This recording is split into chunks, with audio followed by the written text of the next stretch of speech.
วันนี้สิผ้าเย็นบักเขือเด้อพี่น้องกับปลาทูหน่อย2 ตัว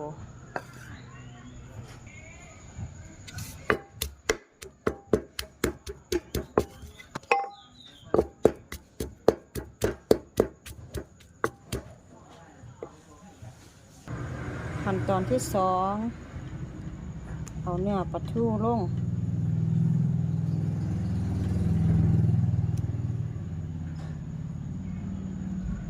ยั่วๆจักหน่อยพี่น้อง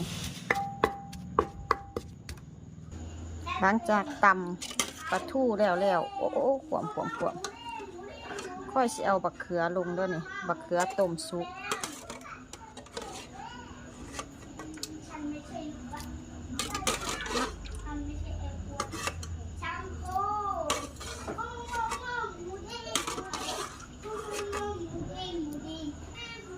ที่นี่ผงนัวหลังจากนั้นกันยั่วหลังจากแหลกพออันตามที่เราต้องการแล้วเราก็สิเอาน้ำปลาร้านี่ต้มสุกแล้วเด้อพี่น้องไว้ต้มใส่เกลือลงบวงหนึ่งแล้วก็หอมผักชีลง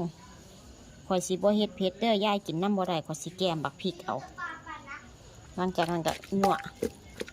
ก็เป็นอันเสร็จเรียบร้อยจ้าเนียนบักเขือแล้วพี่น้องเนียนบักเขือเป็นตาแซ่บป่ะจ้ากินข้าวน้ำกันได้จ้า